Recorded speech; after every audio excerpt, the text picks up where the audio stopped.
Shalom Jemaat Tuhan dimanapun Anda berada, bersyukur kalau hari ini kita masih boleh bersama-sama memuji dan menyembah Tuhan. Mari bersatu hati, kita mau bersama-sama bersatu di dalam doa. Kami naikkan ucapan syukur kami Tuhan, kalau penyertaan-Mu nyata dalam kehidupan kami Bapa. Engkau pegang tangan kami dimanapun kami berada Tuhan. Biarlah kiranya kami mau hampiri tahta-Mu, menaikkan pujian penyembahan dan ucapan syukur kami dengan hati yang terbaik Bapa. Berkati ibadah kami dari awal hingga akhirnya. Engkau saja yang ditinggikan dan kami menyerahkan semuanya ke dalam tangan-Mu. Di dalam satu nama Yesus Kristus Allah kami yang hidup, kami puji dan sembah Engkau. Haleluya. Amin. Haleluya. Mari kita mau sembah Dia, saudara.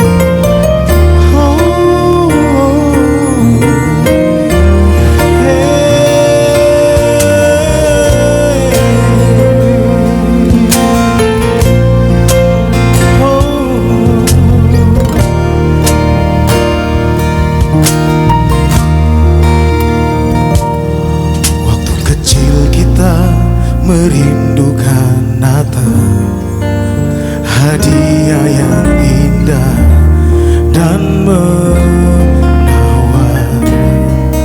Namun tak menyadari seorang bayi telah lahir, bawa keselamatan untuk manusia.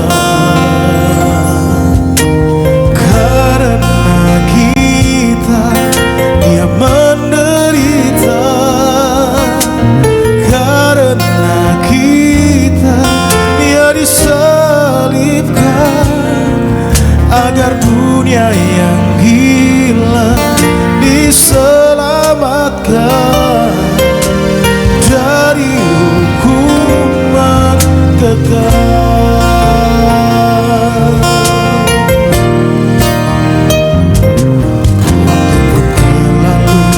Dan kita pun tahu anugerah yang besar dari Tuhan yang relakan anaknya disiksa dan disalibkan di bukit Kalvari karena kasih. Karena kita yang menderita, karena kita Ia disalibkan agar dunia yang hilang diselamatkan dari hukuman kekal. Karena kita yang menderita, karena kita Ia disalibkan agar dunia yang hilang diselamatkan dari hukuman kekal. Telah ku dapati jalan kehidupan, tak kalah ku bukakan hatiku bagi Dia. Dalam ucapanku, dalam segala, ku selalu memuji Dia. Puji Dia.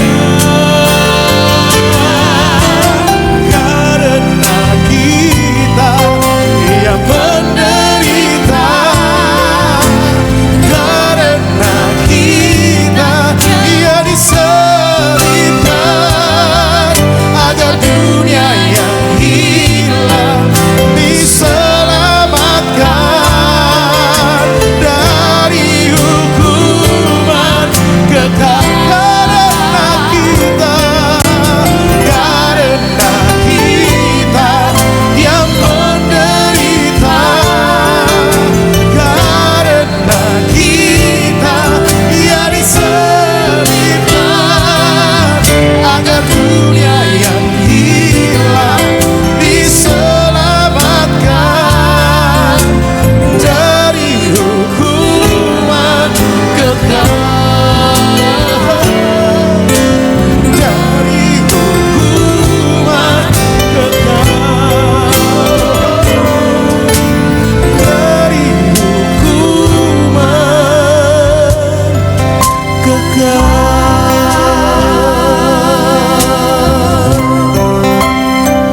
sembah Dia.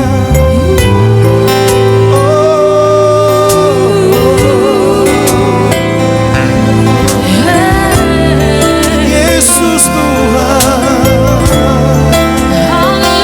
terima kasih buat kasih-Mu, terima kasih buat cinta-Mu, terima kasih buat pengorbanan-Mu Tuhan. Sungguh kami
Mari buka hatimu dimanapun engkau berada.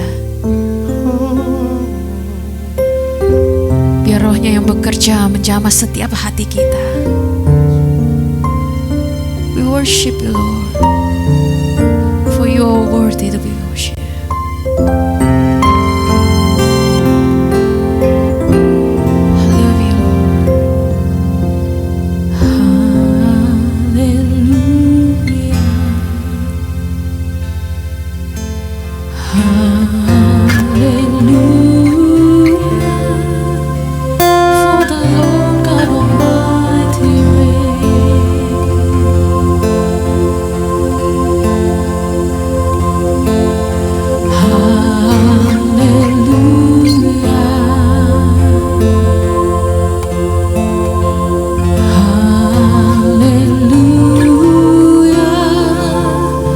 For the Lord God Almighty reigns.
Tuhan lewat umat-Mu. Biar keajaiban Natal boleh terjadi dalam hidup kami. Dalam dunia yang gelap ini, biar sukacita Natal, damai sejahtera Natal selalu ada dalam kehidupan kami pada hari ini dan seterusnya. Engkau memberkati setiap kami saat ini Tuhan, dimanapun kami berada. Kau sucikan hati pikiran kami oleh firman-Mu. Mereka yang sudah jauh, mereka yang sudah terhilang, biar melalui suasana Natal ini Tuhan, mereka boleh diingatkan kembali, supaya mereka boleh kembali kepada Tuhan, kepada kehidupan yang kekal, kepada keselamatan abadi yang Tuhan telah anugerahkan kepada umat manusia, sehingga setiap kami yang menerimanya boleh diselamatkan. Terima kasih Bapa, kami berdoa untuk mereka yang punya persoalan, masalah, sakit, penyakit, pergumulan, tantangan. Mereka juga yang punya persoalan-persoalan hidup Tuhan. Kiranya Tuhan Kau memberi kekuatan, memberikan hikmat, kemampuan, memberikan damai, jalan keluar, memberikan kesegaran, kesembuhan, pemulihan. Bahkan Tuhan memberikan hati yang penuh dengan damai, sukacita, supaya keajaiban Natal boleh terjadi. Miracle of Christmas kiranya ada dalam kehidupan setiap umat-Mu pada hari ini juga, malam ini juga, melalui worship night, dalam nama Yesus. Haleluya, amin. Puji Tuhan. Saudara yang dikasihi Tuhan, sekali lagi saya ucapkan Merry Christmas walaupun masih November, karena gereja harus ada suasana Natal, tidak boleh kalah dengan dunia. Saudara lihat di tempat-tempat lain, di Amerika, di Eropa, di Jepang, di mana November mereka sudah pasang hiasan-hiasan Natal, lagu-lagu Natal, suasana Natal, semuanya ada. Kenapa gereja harus nunggu Desember? Kita kerjanya capek, hanya cuma 2-3 minggu. Suasana Natal harus dirasakan mulai November sampai dengan Januari pertengahan.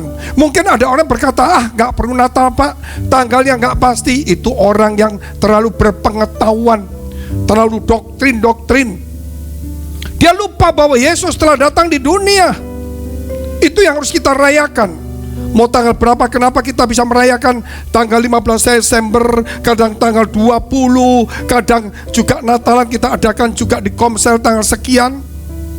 Berarti gak masalah. Memang kita pada umumnya 25 Desember, tetapi kalau kita melihat juga Kristen Ortodoks, yaitu tanggal 15 Januari.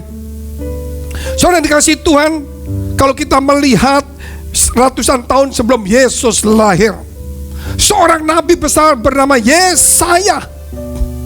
Kata Yesaya, Ye itu menunjukkan juga Yahweh atau Yehova, itu pendekannya. Ada yang berkata YEH, Ye, ada YOH, Yo, Yosua, ada juga Ya, YAH, Yasua. Karena kata-kata di Ibrani tidak ada huruf hidup, yang ada adalah YH, sehingga mereka tambah A, O, E, terserah. Saudara, kepanjangannya tentu juga YHWH. Tetapi yang pasti di sini kita melihat bagaimana nabi besar Yesaya ini menubuatkan, yang mau tidak mau kita harus percaya siapa itu Yesus. Dia adalah Tuhan itu sendiri. Dia Raja Damai. Dia dan Bapa adalah satu, Tritunggal yang Esa. Saudara, apa yang dikatakan? Dikatakan di dalam kitab Yesaya pasal 9 ayat yang ke-5 dan ke-6. Sebab seorang anak telah lahir untuk kita. Berarti seorang anak telah lahir, seorang putra telah diberikan kepada kita. Anak yang lahir adalah seorang putra, bukan lahir untuk dirinya, bukan untuk meramaikan keluarga, bukan untuk meramaikan dunia, namun untuk menyelamatkan dunia. Untuk kita dikatakan demikian. Siapakah dia itu? Kita lihat terusnya. Lambang pemerintahan ada di atas bahunya, dan namanya disebutkan Orang. 1, Penasihat ajaib. 2, Allah perkasa. 3, Bapa yang kekal. 4, Raja Damai. seorang anak telah lahir, seorang putra telah diberikan kepada kita. Jadi manusia tinggal di dunia, ternyata dia adalah penasihat ajaib, Allah yang perkasa, Bapa yang kekal, Raja damai. Ayat yang ke-6, besar kekuasaannya dan damai sejahtera tidak akan berkesudahan di atas takhta Daud. Dialah keturunan Daud, Yusuf keturunan Daud, dan di dalam kerajaannya, yaitu kerajaan Daud, kita tahu Yusuf itu bapa daripada Yesus, adalah keturunan dari Daud, karena ia mendasarkan dan mengokohkannya dengan keadilan dan kebenaran dari sekarang sampai selama-lamanya. Kekal. Kecemburuan Tuhan semesta alam akan melakukan hal ini. Jadi Allah melakukan hal ini, dan itulah pekerjaan Tuhan. Kita lihat poin yang pertama, anak Allah lahir di dunia. Anak Allah lahir di dunia, seorang anak telah diberikan kepada kita, telah lahir untuk kita. Seorang putra telah diberikan kepada kita. Lambang pemerintahan ada di atas bahunya. Namanya disebutkan penasihat ajaib, Allah yang perkasa, Bapa yang kekal, Raja damai. Besar kekuasaannya, luar biasa. Saudara, itulah yang kita lihat, anak Allah lahir di dunia. Siapakah itu? Yesus. Ketika malaikat Gabriel datang kepada Maria, dia berkata, kamu akan melahirkan seorang anak, beri nama Yesus. Dia adalah anak Allah, anak kudus, anak Allah maha tinggi. Ya, suatu saat Yusuf juga mungkin melihat, kok tiba-tiba mengandung, karena Roh Kudus berkata kepada Maria bahwa kamu akan mengandung dari Roh Kudus. Yusuf melihat hal itu, kok bisa mengandung? Dia hendak menceraikannya. Namun Tuhan datang, malaikat datang, berkata, Yusuf, jangan kau ceraikan istrimu, karena anak yang dikandung dari Roh Kudus. Saudara yang dikasihi Tuhan, ini tidak main-main. Ini sesuatu yang nyata kebenarannya. Iblis ingin untuk mengaburkan kisah ini, membuat kisah yang berlawanan dan yang membuat menjadi bingung. Tetapi kembali kepada ajaran. Ikuti saudara serial tentang keajaiban Natal ini. Saudara akan menemukan kebenaran itu. Kita lihat dulu dalam kitab Ibrani pasal 1 ayat 5 sampai ke 8.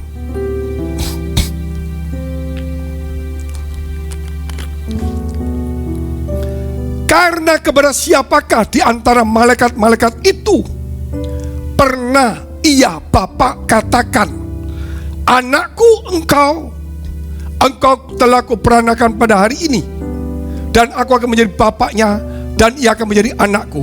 Bapa tidak pernah berkata kepada malaikat, anakku kuperanakan menjadi manusia. Yesus bukan jelmaan malaikat. Yesus adalah anak Allah, Sang Firman yang telah jadi manusia. Kita lihat terus bagaimana Bapa nanti berbicara tentang anak. Bapa juga menyebut anak itu Yesus Allah juga, taktanya dan sebagainya. Dan ketika Bapa membawa pula anaknya yang solong ke dunia, ia berkata semua malaikat berarti dia ada satu pun tidak. Malaikat Allah harus menyembah dia. Jadi tidak ada satupun malaikat yang dijadikan manusia. Yang sekarang ada orang ngomong Yesus itu malaikat. Bukan. Semua malaikat harus menyembah Yesus. Dan tentang malaikat-malaikat ia berkata, yang membuat malaikat-malaikatnya menjadi badai, dan pelayan-pelayannya menjadi nyala api. Oleh karena itu waktu Yesus lahir, malaikat Gabriel, waktu dalam kandungan malaikat Gabriel, Yesus waktu lahir di Efrata ada malaikat juga. Di Taman Getsemani Yesus ketemu malaikat juga.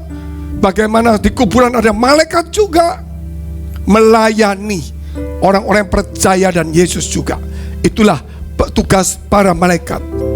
Kita lihat terus untuk lebih jelas. Tetapi tentang anak ia berkata, yaitu Yesus, Bapa berkata, takhtamu ya Allah. Bapa saja berkata kepada Yesus, takhtamu ya Allah. Mengapa kita menolak Yesus sebagai Allah juga? Mengapa Yesus kita tolak sebagai Tuhan? Bapa saja mengatakan takhtamu ya Allah, yaitu kepada anak. Itulah Tritunggal. Tetap untuk seterusnya dan untuk selama-lamanya. Dan tongkat kerajaanmu adalah tongkat kebenaran. Terus di sini dikatakan tongkat kebenaran. Kerajaan yang didirikan oleh Yesus bukan dengan pedang, tapi dengan tongkat kebenaran. Artinya di sini yaitu penggembalaan, membawa kita ini yang seperti domba-domba yang tersesat, dibawalah kepada rumput yang hijau, ke air yang tenang. Sebagaimana kitab Mazmur 23 mengatakan, Tuhan adalah gembalaku, takkan kekurangan aku. Ia membaringkan aku di padang rumput yang hijau. Ia menyegarkan jiwaku. Ia membawa aku ke air yang tenang. Tongkat dan gadamu, itulah yang menyertai aku. Puji Tuhan saudara. Antara perjanjian lama sebelum Yesus datang dengan perjanjian baru sinkron. Oleh karena itu saudara, hari ini jangan sampai saudara ragu-ragu. Ketika saudara percaya, jangan menoleh ke belakang. Jangan memberikan telinga kita untuk mendengar orang-orang yang belum menerima anugerah. Justru kita yang harus membagikan, berbicara di telinga mereka. Bukan kita yang mendengarkan mereka, kita yang berbicara kebenaran itu. Itulah kalau kita melihat anak Allah lahir di dunia. Seorang anak lahir di dunia. Seorang putra telah diberikan. Kalau diberikan diserahkan. Yesus mati untuk kita. Yesus lahir untuk kita. Saudara, Dia memang datang di dunia untuk menyelamatkan dunia.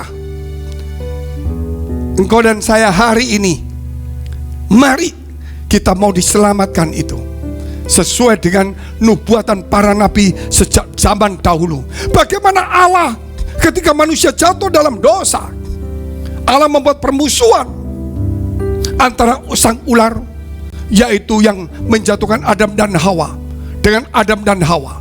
Tuhan berkata kepada perempuan, yaitu Hawa, keturunanmu perempuan, bukan lagi keturunanmu. Berarti dari perempuan.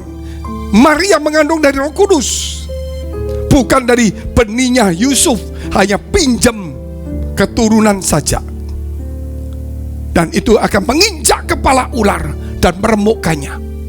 Itulah saudara, Yesus turun ke dunia untuk menghancurkan kuasa kegelapan, dosa dan kutuk, supaya kita diselamatkan. Itu anak Allah. Makanya dikatakan ada lambang pemerintahan di atas baunya. Dia berjalan di atas air. Dia meneduhkan taufan. Dia membuat orang mati bangkit, menyembuhkan penyakit semuanya, mengubah air menjadi anggur. Saudara, Dia ketika berdoa ada Musa dan Elia. Siapakah Yesus itu? Sampai bisa mendatangkan Musa dan Elia, nabi besar yang tidak mungkin bisa didatangkan. Tetapi Dia itulah Tuhan Allah itu sendiri, sebagaimana dikatakan Bapa dalam kitab Ibrani itu. Dan bagaimana Dia berkata kepada pohon ara itu kering dan kering. Dia bisa mengusir setan. Saudara, Dia bangkit dari kematian. Dia mengampuni dosa manusia.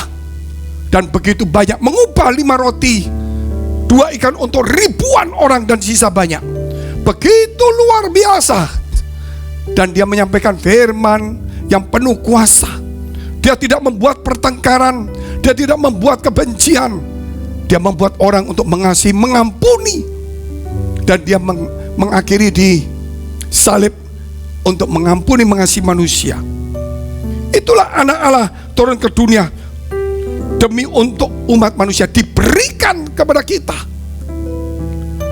Saudara, kalau lihat putra Saudara akan melihat kisah daripada Abraham.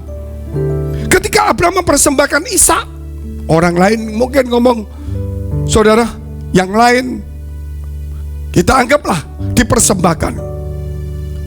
Menurut kita Ishak, kita bicara Ishak. Menurut orang lain silakan apa. Tetapi sementara mau dikorbankan oleh Abraham, Allah menahan. Dan kemudian Allah berkata, cukup. Dan Tuhan telah menyediakannya seekor domba jantan.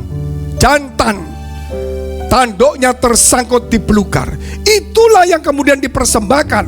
Itulah gambaran Yesus, putra, anak domba Allah. Saudara, yang tanduknya tersangkut belukar dimahkotai duri. Jadi bukan bicara Ishak yang dimatikan. Perbedaan kita, saudara. Ada yang ngomong AB, tetapi yang pasti walaupun kita berbeda, tetap harus percaya kepada Yesus Kristus. Itu nomor satu. Jangan cuma bicara perbedaannya, tapi tujuannya itu loh yang kita harus lihat, Yesusnya. Jangan membuat perbedaan itu kita kemudian meninggalkan dan tidak percaya Yesus. Justru perbedaan itu, saudara, kita melihat bukan Ishak yang dikorbankan, yang mati, bukan juga Ismail yang mati, tetapi domba jantan. Jadi bukan manusia, bukan binatang, tetapi anak Allah yang mengangkut dosa manusia. Yang Yohanes Pembaptis katakan, Nabi besar itu mengatakan, inilah anak domba Allah yang mengangkut dosa manusia. Dia menunjuk Yesus Kristus. Dikatakan poin kedua, lambang pemerintahan ada di atas bahunya. Apa itu? Kita lihat. Penasihat ajaib, Allah yang perkasa, Bapa yang kekal, Raja damai. Yesus berkata, aku dan Bapa adalah satu. Saudara, dan dia juga adalah Allah. Bapa sendiri berkata demikian. Kita lihat dulu firman Tuhan, Wahyu pasal 11 ayat 15. Lalu malaikat yang ketujuh meniup sangkakalanya. Ini kitab Wahyu ditulis oleh Rasul Yohanes waktu dia dibuang di Pulau Patmos, waktu Yesus sudah diangkat ke surga, sudah naik ke surga. Dan terdengarlah suara-suara nyaring di dalam surga, katanya, pemerintahan atas dunia dipegang oleh Tuhan kita Yesus Kristus. Rasul Yohanes bukan Yohanes Pembaptis, Rasul Yohanes. Dia dibuang di Pulau Patmos, dia dimasukkan di dalam air mendidih atau minyak mendidih, namun tidak mati. Kemudian dirantai, dibuang di Pulau Patmos, dan dia mendapatkan penglihatan. Dan ini kata-katanya, bahwa pemerintahan ada di Tuhan kita. Kita itu kata Yohanes, Rasul Yohanes, Yesus Kristus. Apa katanya? Kita lihat terus firman itu. Pemerintahan atas dunia dipegang oleh Tuhan kita, dan dia yang diurapinya, yaitu Yesus, Sang Mesias. Dan ia akan memerintah sebagai Raja sampai selama-lamanya. Itulah lambang pemerintahan di atas bahunya. Dia mengusir setan. Bahkan namanya kita pakai untuk mengusir setan. Namanya kita pakai untuk mengusir penyakit. Kerap kali namanya kita juga kita pakai untuk meminta sesuatu kepada Bapa. Tanpa nama Yesus, kita tidak mungkin bisa minta sesuatu kepada Bapa. Hanya melalui nama Yesus, saudara, kita akan diberikan. Itulah lambang pemerintahan. Namanya saja penuh dengan kuasa. Iblis pun gemetar dibuatnya. Lambang pemerintahan ada di atas bahunya. Roma pasal 1 ayat 1 sampai dengan 4. Dari Paulus, hamba Kristus Yesus, yang dipanggil menjadi rasul dan dikuduskan untuk memberitakan Injil Allah. Injil itu telah dijanjikannya sebelumnya dengan perantara nabi-nabinya dalam kitab-kitab suci tentang anaknya, yaitu Yesus, yang menurut daging diperanakan dari keturunan Daud dan menurut roh kekudusan, tetep dari keturunan Yusuf, Daud, tetapi dari Roh Kudus dinyatakan oleh kebangkitannya, yaitu dari kematian dan bangkit dari antara orang mati, bahwa ia adalah anak Allah yang berkuasa. Siapa namanya? Yesus Kristus Tuhan kita. Anak Allah yang berkuasa, Yesus Kristus Tuhan kita. Jangan pernah lagi saudara kita meninggalkan dan melupakan nama Yesus. Nama itu, saudara, Yesus itu Sang Firman. Dia yang diteguhkan oleh Bapa. Dia yang telah dinubuatkan oleh para nabi. Dia telah dipersiapkan sebelum ada dunia ini. Kalau saudara melihat kejadiannya ketika manusia jatuh dalam dosa, manusia bersembunyi, kita mendengar suara langkah Allah turun ke Firdaus. Mereka menutupi karena mereka telanjang, mereka malu. Dosa membuat manusia jauh dari Tuhan. Dosa membuat manusia menjauh dan takut dan malu. Tetapi kemudian Tuhan Allah memberikan bagian dari kulit binatang. Itulah menunjukkan saudara bahwa korban manusia, yaitu manusia untuk menutupi dosanya, tidak bisa. Tetapi Tuhan telah memberikannya, yaitu korban dari Bapa. Itu untuk menutupi ketelanjangannya, untuk bisa berjumpa dengan Bapaknya, untuk berbicara. Tuhan memberikan bagian dari kulit binatang itu, sehingga manusia berjumpa dengan Tuhannya dan berbicara. Asalnya dia sembunyi. Di sini kita melihat kuasanya luar biasa, membuat kita bisa menjadi anak-anak Allah. Ketika Yesus mati di kayu salib, tirai bait Allah terbelah jadi dua. Artinya bahwa Tuhan di tempat yang Maha Kudus bisa dijumpai oleh setiap manusia yang ingin berjumpa dengan penciptanya. Saudara, itu kuasa Yesus bukan hanya di bumi. Bagaimana dia mendamaikan antara manusia dengan Allah melalui dirinya. Saudara, itu kita tidak bisa memikirkan dengan pikiran manusia. Itu firman yang telah diatur oleh Allah. Nubuatan sudah dinyatakannya, firman yang sudah diucapkannya, saudara. Dan itu menjadi satu kenyataan. Lambang pemerintahan di atas baunya disebutkan Allah yang perkasa, Bapa yang kekal, Raja damai. Kita lihat poin yang ketiga. Kita lihat dulu dalam Yesaya pasal 9 ayat yang ke-6, atau kalau di dalam internet itu 7.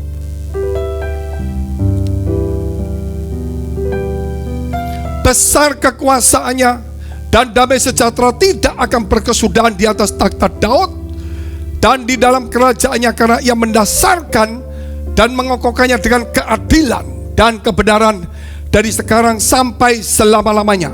Kecemburuan Tuhan semesta alam akan melakukan hal ini. Di sini kita melihat Yesus Sang Raja Damai.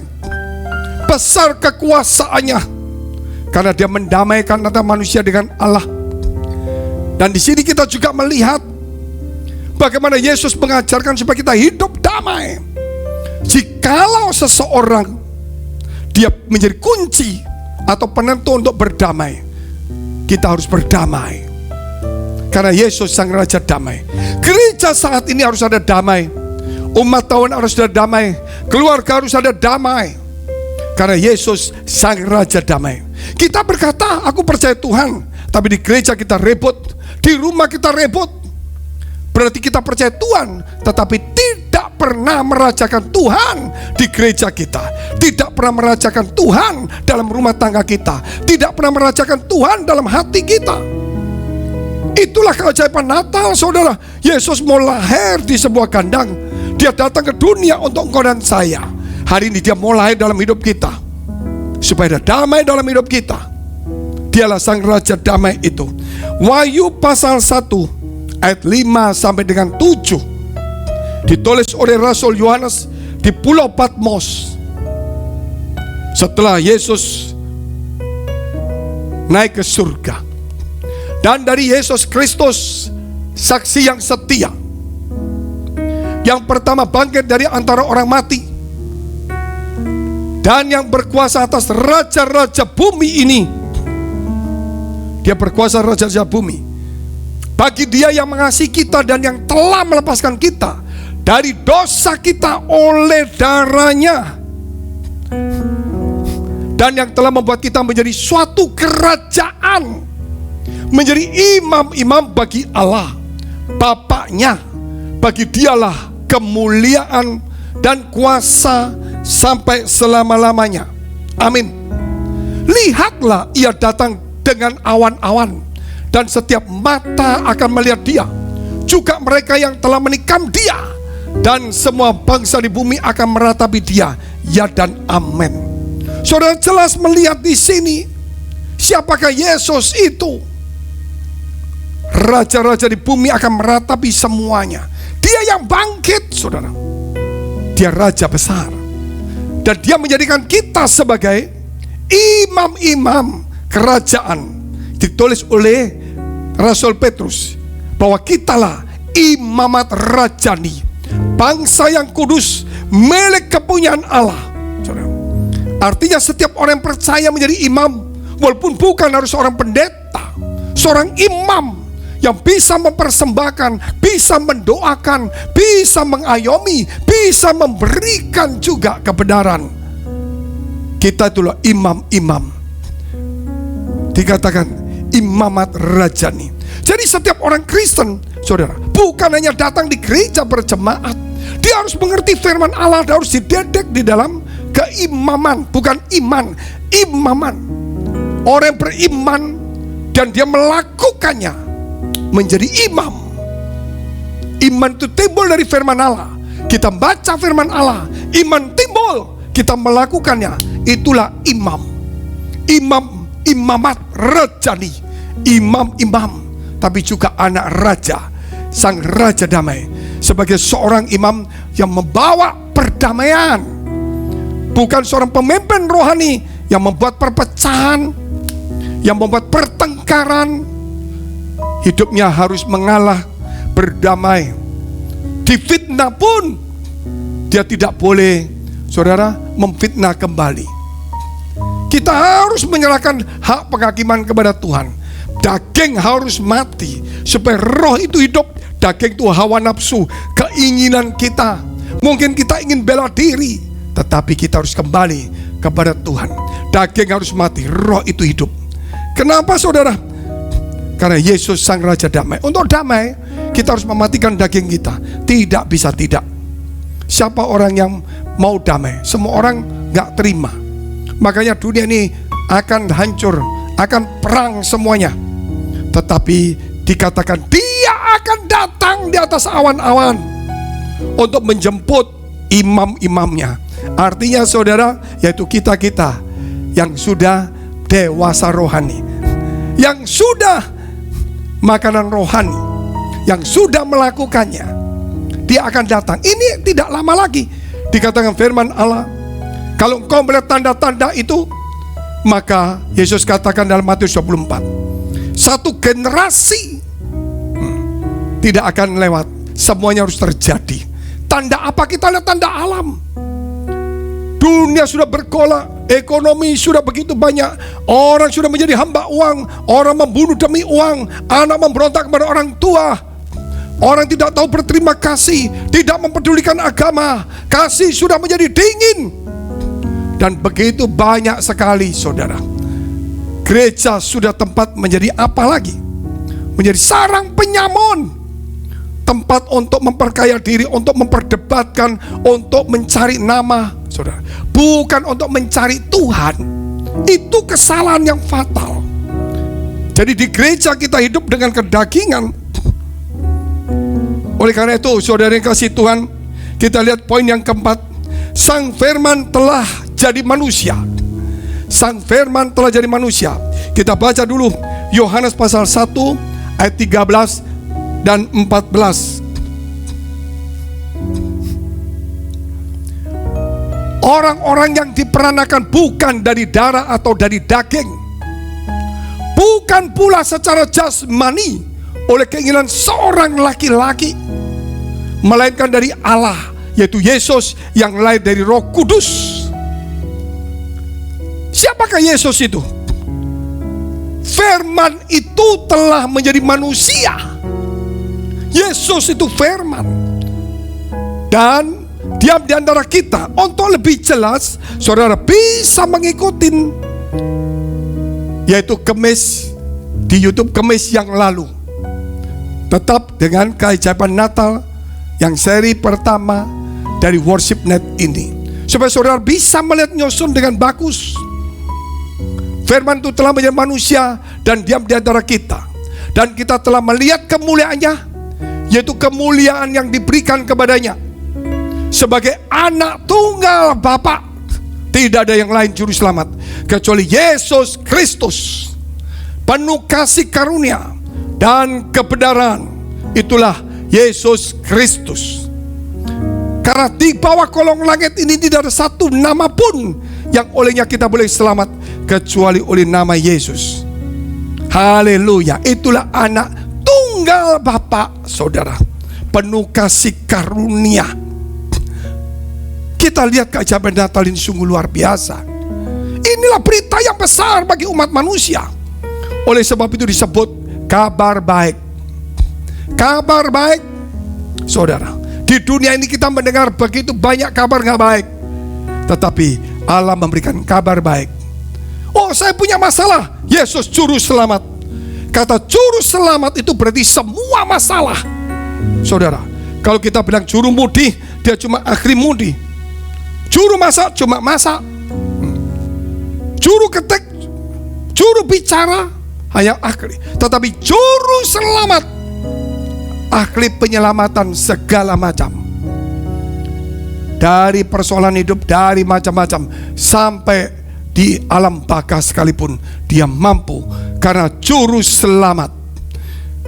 Saudara dikasih Tuhan, jangan berlama-lama lagi. Firman sudah mengatakan demikian. Mau jangan sampai engkau menahan langkahmu untuk mengikut Yesus menjadi imam-imam, imamat rajani. Dia akan datang di atas awan-awan.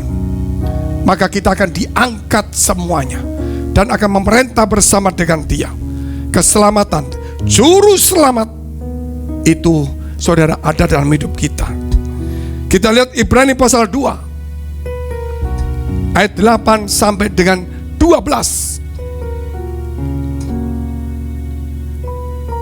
Segala sesuatu telah engkau taklukkan di bawah kakinya. Itu karena kata Bapak.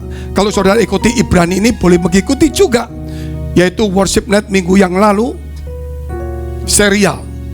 Sebab dalam menaklukkan segala sesuatu kepadanya, yaitu kepada Kristus, tidak ada suatu pun yang ia kecualikan. Semua, baik di langit, di bumi, bawah bumi, semua lutut bertekuk lutut, dan semua lidah mengaku Yesus adalah Tuhan bagi kemuliaan Allah Bapa di surga. Yang tidak takluk kepadanya. Tetapi sekarang ini belum kita lihat bahwa segala sesuatu telah ditaklukkan kepadanya. Tetapi dia yang untuk waktu yang singkat, Yesus dibuat sedikit lebih rendah daripada malaikat-malaikat. Dia Allah sendiri dibuat, diizinkan lebih rendah dari malaikat. Makanya saudara akan bertanya, kalau Yesus anak Allah Tuhan, kenapa waktu di Taman Getsemani ada malaikat memberi kekuatan kepada dia? Karena dibuat lebih rendah sedikit dari malaikat. Yesus telah mengosongkan kealahannya. Dia menjadi manusia, sehingga malaikat memberi kekuatan. Kenapa? Karena firman-Nya berkata bahwa dia dibuat sedikit lebih rendah dari malaikat. Dia ditonton oleh dunia, saudara, dipermalukan, tetapi dia adalah Allah itu sendiri. Kita lihat terus ayatnya.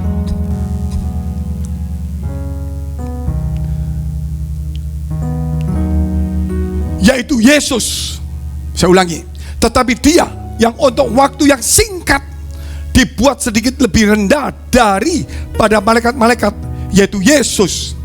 Kita lihat yang oleh karena penderitaan maut dimahkotai dengan kemuliaan. Yesus mati di Golgota, supaya oleh kasih karunia Allah Ia mengalami maut bagi semua umat manusia, bukan untuk dirinya. Terus, sebab memang sesuai dengan keadaan Allah yang baginya dan olehnya segala sesuatu dijadikan, yaitu Allah yang membawa banyak orang kepada kemuliaan untuk menyempurnakan Yesus. Loh, kenapa disempurnakan? Karena dia diizinkan sedikit lebih rendah dari malaikat, sehingga malaikat mau memberi kekuatan kepada Yesus di Taman Getsemani. Juga menyempurnakan Yesus yang memimpin mereka kepada keselamatan dengan penderitaannya. Sebab Ia yang menguduskan, dan mereka yang dikuduskan, mereka semua berasal dari satu. Itulah sebabnya Ia tidak malu menyebut mereka saudara. Ayat 12, katanya, aku akan memberitakan namamu kepada saudara-saudaraku dan memuji-muji engkau di tengah-tengah jemaat. Itulah saudara dikasih Tuhan. Kita boleh menjadi anak-anak Allah karena percaya Yesus, dan kita boleh menjadi saudara-saudara, menjadi sahabat keluarga kerajaan Allah, keluarga Allah sendiri. Yesus tidak malu menganggap kita sebagai saudara, karena Dia telah mati. Dia dibuat sedikit lebih rendah. Dia adalah Tuhan Allah, dan Dia Raja segala raja, Raja damai. Hari ini saya ingin supaya saudara didamaikan dengan Allah, supaya menjadi anak-anak Allah. Haleluya. Inilah keajaiban Natal. Saudara, ikutin seri-serial kemudian. Tetapi yang pasti, pada Natal ini, suasana Natal November sampai Desember sampai Januari, gereja Blessing in the Spirit atau BES, ada satu kegiatan yang disebut Diakonia Natal. Apa itu? Yaitu kita menyisihkan uang kita untuk di dalam satu nama Diakonia Natal, untuk kita bagikan kepada gereja-gereja di kampung, di desa yang atapnya bocor, kebanjiran, gak punya kursi. Setiap November sampai Januari kita kumpulkan, kita bagikan. Ini sudah berjalan sekian tahun, sudah ratusan gereja kita bantu. Dan inilah untuk saudara-saudara kita juga yang di desa di mana itu saudara Kristus, walaupun denominasi berbeda, gereja berbeda. Itulah engkau dan saya, saudaraku. Mari kita tunduk kepala, kita berdoa. Terima kasih Tuhan, terima kasih. Biar berita Natal, suasana Natal, biar hari ini juga Tuhan, keajaiban Natal, kami boleh tahu seorang anak telah lahir, seorang putra telah diberikan kepada kita. Lambang pemerintahan ada di atas baunya. Namanya disebutkan penasihat ajaib, Allah yang perkasa, Bapa yang kekal, Raja damai besar kekuasaannya. Dan Dia tidak malu menyebut kami yang percaya sebagai saudara-saudara. Dan Tuhan, Dia akan datang di atas awan-awan supaya mengangkat kita yang disebut imam-imam atau imamat rajani. Terima kasih Tuhan. Biar hari ini juga kami boleh tahu anak Allah Yesus namanya. Dalam nama Yesus, biar setiap orang mendapatkan berita ini, bangkit kembali imannya dan menjadi imam-imam Allah, imamat rajani. Amin. Kita pujikan satu pujian. Yesus telah lahir ke dalam dunia ini. Lambang pemerintahan berada di dalamnya. Yesus telah lahir. Yesus telah dunia ini. Lambang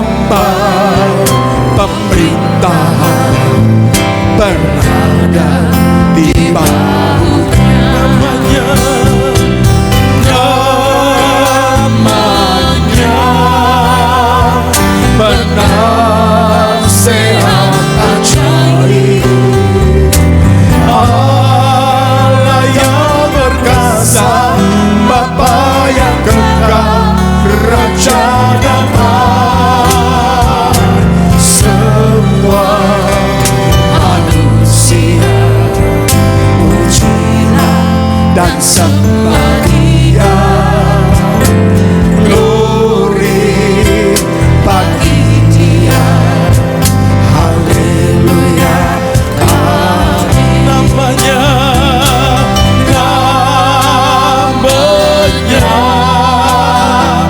penasehat ajaib, Allah yang perkasa, Bapa yang mulia, Raja damai. Semua manusia pujilah dan sembah Dia. Glory bagi Dia. Haleluya. Glory bagi Dia. Haleluya. Glory bagi Dia.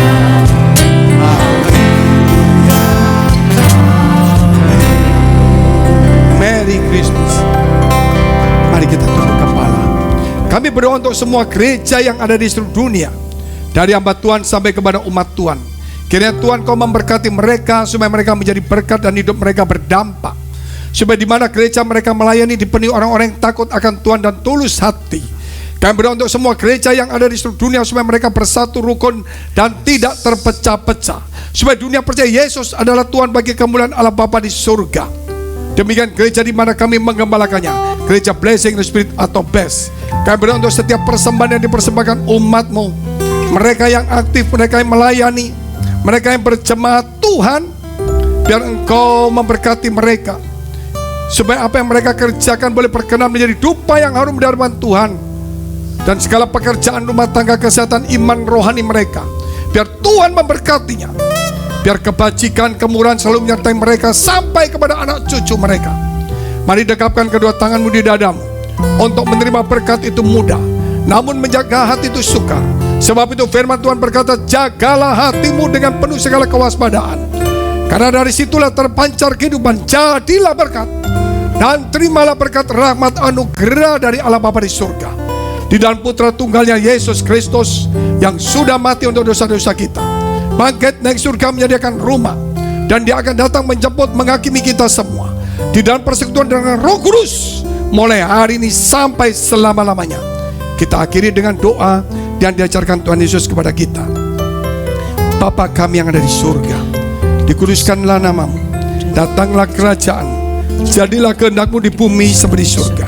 Berikanlah kami pada hari ini makanan kami yang secukupnya, dan ampunilah kami akan kesalahan kami, seperti kami juga telah mengampuni orang yang bersalah pada kami. Dan janganlah membawa kami ke dalam pencobaan, tetapi lepaskanlah kami daripada yang jahat, karena Engkau yang punya kerajaan dan kuasa dan kemuliaan sampai selama-lamanya. Amin. Mari kita pujikan pujian. Karena kita Dia menderita, karena kita Dia disalibkan, agar dunia yang hilang diselamatkan dari hukuman kekal. Karena kita Dia menderita, karena kita Dia disalibkan, darah dunia yang hilang diselamatkan dari hukuman kekal,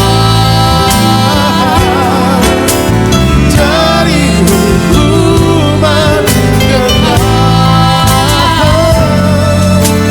dari hukuman kekal.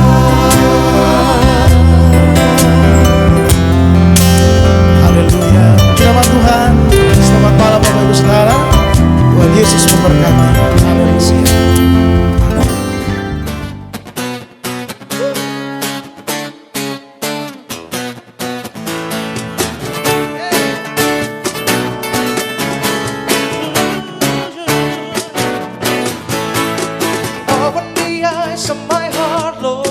Open the eyes of my heart. I wanna see you. I wanna see you. Open the eyes of my heart, Lord. Open the eyes of my heart. I wanna see you. I wanna see you. See you high, see you high and lifted up, shining in the light of your glory. Pour out your power and love as we sing holy, holy, holy.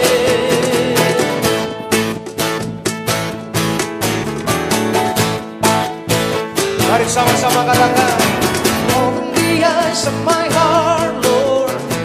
Open the eyes of my heart. I wanna see you. I wanna see you. Open the eyes of my heart, Lord. Open the eyes of my heart. I wanna see you. I wanna see you.